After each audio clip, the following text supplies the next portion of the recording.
we had to use $16,000 of our own money to make payroll. Not a message I ever want to receive from you or any one of our clients, but it is a message that we received this last year from one of our clients. They had recently renovated their office, put a bunch of money into that, and now payroll was not going to happen unless they put in $16,000 of their own money. I'll tell you about why that happened, how it happened, and how to avoid it, because this is a message you never want to see from anywhere. So what happened here, we had a client, they were renovating their office. As often happens with renovations, costs were higher than anticipated. More money went into the renovation, more furnishings were purchased, all those things. Because of that, all of their cash reserves were depleted, right? All their cash reserves they'd built up for the expansion and for the other times around that all were used up on the expansion itself. We had needed more couches. We needed to install maybe a wall that we didn't expect right away. The furnishings just are more expensive than people usually think they are, or contractors come in with a higher bill than's anticipated. So they used up their cash reserves. Those are all depleted. And they had put in the work of having more space, but there was still no revenue coming in from the additional office space, right?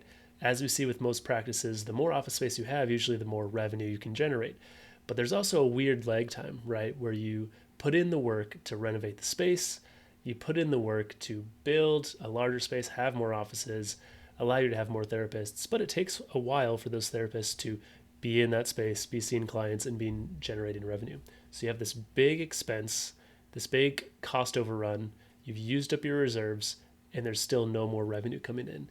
Revenue may even decrease because there's construction going on.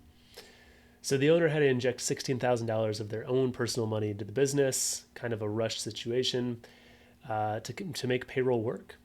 It's not a good situation because now it's still going to be quite a bit of time until that revenue catches up and comes through, and that office space is really getting utilized to bring more revenue into the business. So how do we avoid this? How is this something that we make sure doesn't happen in our business? Well, the first thing is if you're going to do any office expansion, you need to really be clear on your costs and also build in some margin for error. Pretty much every office build out that we see goes over budget. It just is hard to do it on budget. So first thing you do, lay out all of your costs, get them as specific as you can, and forecast out what is everything that we're going to pay for this. And then on top of that, I'd put in a buffer for yourself, probably 15 or 20% extra, saying, hey, we understand that something probably is going to go wrong. Something's probably going to take longer than we anticipate. So let's put in that 15 to 20% buffer to cover our costs that are going to pop up, whether that's a contractor taking too long, whether it's a couch that we didn't expect, whether it's some electrical work that wasn't necessarily needed initially. That's the first piece. Second piece is you have to have cash reserves. Every business needs to have cash reserves. Private practices even more so.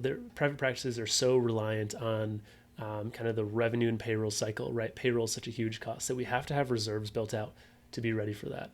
So usually we'd say you want about 2 months, maybe 3 months of operating expenses set aside. Now that's a big chunk of expenses and it can take quite a while to build all that up. So it's something that you're going to want to build up over time, but 2 to 3 months of expenses is where you'd want to be. And I would say that if you're expanding and doing a build out, that's a non-negotiable. You have to have that before you expand because something is going to go wrong and you're probably going to need to pull from that. So you may want even more set aside. So if you're going to do that build out, if that's going to happen, build those reserves up, build out that forecast of exactly what the cost is going to be, put in a 15 to 20% margin on top of that so that you have the money set aside for the build out plus 15 to 20%, plus you have your emergency fund. Your emergency fund should not fund your build out, right? Your emergency fund is for emergencies. It's for when you have no other cash left and you have to make payroll. That's what that emergency fund is for. So those are kind of two separate things. Also would recommend using Profit First. If you don't know what Profit First is, check out the book Profit First for Therapists or the original Profit First by Mike Michalowicz. But doing Profit First is going to help you build out these goals that if you know you're doing an expansion in a year, you can set aside 5% of your revenue every month and slowly build it up as well and kind of go along that route, building that up over time.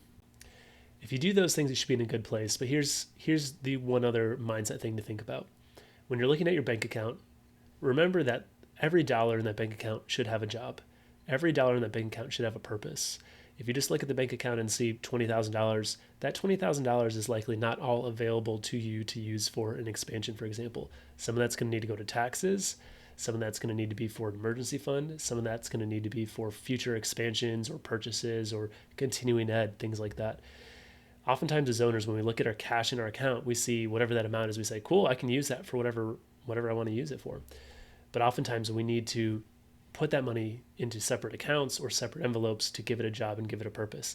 And if you do that, it's going to give you kind of that mindset shift of saying, okay, I have $20,000, but that $20,000 is actually split up into 7 different buckets. And I actually only have about $1,000 available for free use.